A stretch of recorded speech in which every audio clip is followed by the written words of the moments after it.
In the last video, I told you that calculus is just a set of tools for describing the relationship between a function and the change in its variables. And so in this video, we're going to explore what this means and how it might be useful. Let's start by having a look at a classic example, a speed versus time graph for a car. The most obvious thing this graph tells us is that the car's speed is not constant, because a constant speed would just be a flat, horizontal line. Furthermore, starting from zero speed at zero time, this car's speed is initially increasing with time, which is another way of saying that it is accelerating. Towards the end of the time period, the car's speed is shown to be rapidly decreasing, meaning that it is decelerating. There's a lot of information in this graph, and calculus will allow us to extract much more than just the speed. As we've already said, a horizontal line implies a constant speed, and then the more the line is sloping up, the greater the acceleration. In fact, acceleration can be defined as the local gradient of a speed-time graph. And clearly, acceleration itself is also a function of time in our example. We refer to the gradient at a single point as the local gradient, and we can illustrate this concept by drawing a tangent line, which is a straight line that touches the curve at a point and is also the same gradient of the curve at that point.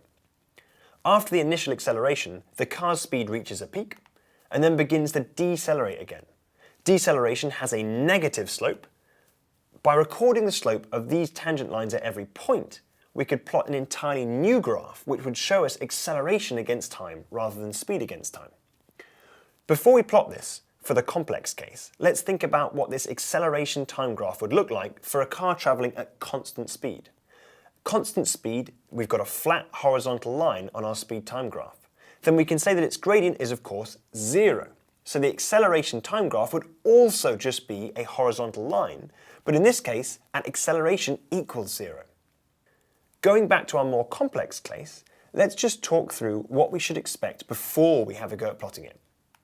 So, initially, the gradient is positive and fairly constant, before it drops to zero at the peak. It then becomes negative for a period before returning to zero. Let's now take a look at the graph for acceleration versus time overlaid onto the speed-time graph. Don't forget, the vertical axis for the blue line is speed and will have units of distance per time, whereas the vertical axis for the orange line is acceleration and will have units of distance per time squared. Because they've got different units, we could scale either of these two lines vertically in this plot, and the meaning would still be identical.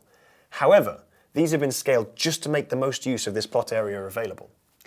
You can see that the points at which the acceleration function is zero, i.e. where it crosses the horizontal axis, coincide with where the speed-time graph is flat and has zero gradient, as we would expect. Although we will be discussing the formal definition of a derivative in a later video, what we've just done by eye is the essence of calculus, where we took a continuous function and described its slope at every point by constructing a new function, which is its derivative. We can, in principle, plot the derivative of the acceleration function following the same procedure, where we simply take the slope of the acceleration function at every point. This is the rate of change of acceleration, which we can also think of as being the second derivative of the speed, and it's actually referred to as the jerk of the car. Think of the jerky motion of a car as it stops and starts. Now, you may have never heard of this concept before, but hopefully, just by telling you that it's the derivative of the acceleration curve, this should be all you need to know to approximately sketch the jerk. Also very interesting is the idea of taking our baseline speed function and trying to imagine what function this would have been the gradient of, as in applying the inverse procedure to the one that we've just discussed.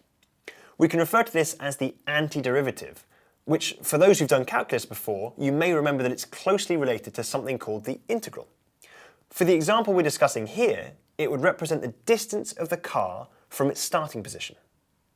This should make more sense when you consider that the change in the distance with respect to time, i.e. the slope of the distance time graph, i.e. how much distance you are covering per unit time, is just the speed.